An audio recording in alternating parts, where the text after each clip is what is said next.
I sent them a journal of American Doctors Society. They did an investigation on the physical death of Jesus, and the conclusions they came out with. These are not Christians, these are scholars. They decided to study the physical death of Jesus. What they came up with, I only came with the pictures to show you, to give you an idea. Show me the picture where they tied him to the stick to scourge him. The way they did it was they carried a fat tree, planted it, and locked your hand so that you can't shake. That means when they are scourging you, you can't turn. And they stripped you naked when they scourged you. The cane they used to whip you, they attached bones and metals to it. So anytime they wipe you, it pulled off your skin. There were records that said they whipped somebody like that and the thing tore the intestine and things came out. Somebody else was scourged like that. The whole back was peeled off. They saw bones. That's how the thing enters. They whip you and tear your skin. So every time they wipe you, if they pull it, your skin comes out. So that when they finish beating you, because of the volume of fluid you will lose, you will die of taste. If you don't die of heart failure. This is scourging. And the Romans don't flog 39. It's the Jews that flog 39. The Romans flog until they are tired. So the people beating you, they will beat you until they faint. When they finish scourging you like this, if life remains in you, then mercy spoke for you. After they scourged him, they now took him trekking with the cross for close to 1 kilometer to Golgotha. He lost so much weight that short journey he fell 3 times. He couldn't walk, and nobody would give him anything to drink. Historian said when his face was wiped, blood stains crested the mark of his face on the handkerchief. Everywhere was bleeding. Can I show you the scripture that described this punishment? Isaiah 52 verse 14. When they finished beating Jesus, that alone would have been enough. See the way Isaiah 52 verse 14 described him after he was scourged. It said, just as many were appalled. You know the word appalled? The highest level irritation. When you saw him, you are like, what is this? You couldn't describe it. It said many were appalled at the sight of him. For so mad, you know the word mad? Disfigured. So disfigured was his appearance, like an object of horror. When he came out of the scourging, if you saw him, you thought he was an object of horror. And he said he no longer looked like a man. They literally disfigured him, and they didn't stop there. They now gave him the cross, carried it, and went to Golgotha. Then they began crucifixion. In crucifixion, they nail you at your wrist, because the idea was for you to hang there until you suffocate.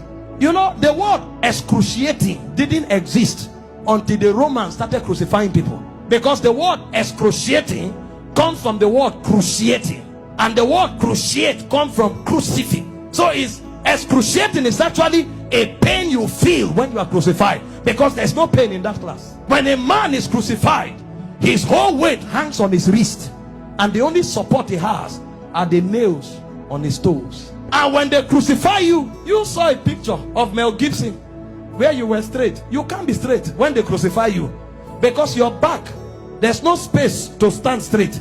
You have to turn sideways to hang, because this is how you hang. Your weight actually hangs on your wrist.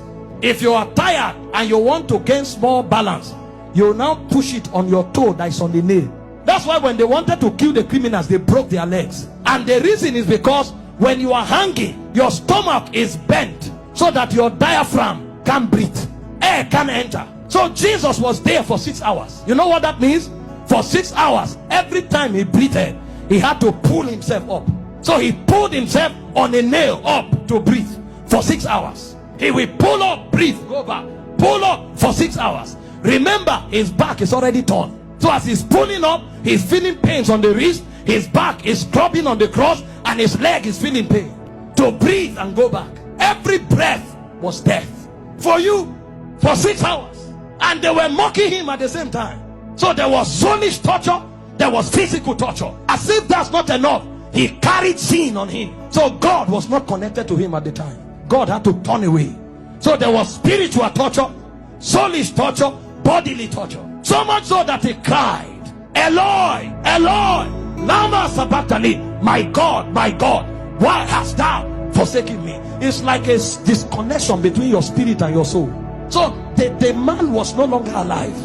He died in the spirit before he died in the natural. The level of pain. We don't know what was done for us in 6 hours. And guess what?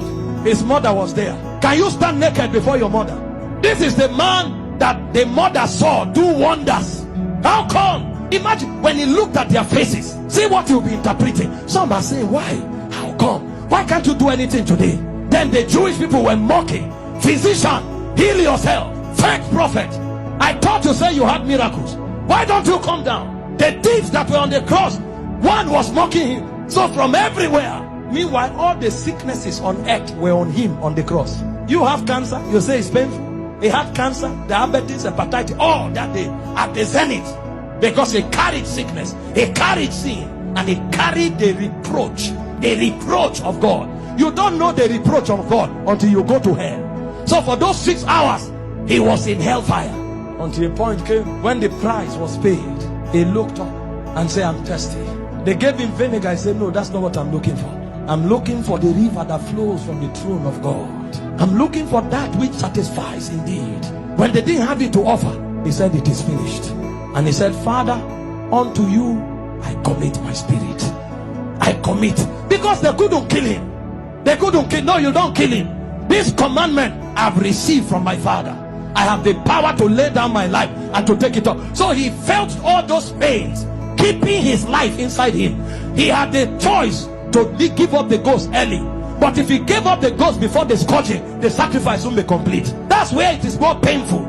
He had the power to say, no, now I depart. But he kept his life and suffered the pain. From the scourging, to the shame, to the reproach, to the embarrassment, to the flogging, to the crucifixion, until he checked and saw that the sacrifice was complete.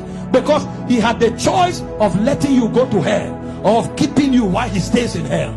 He chose to stay in hell.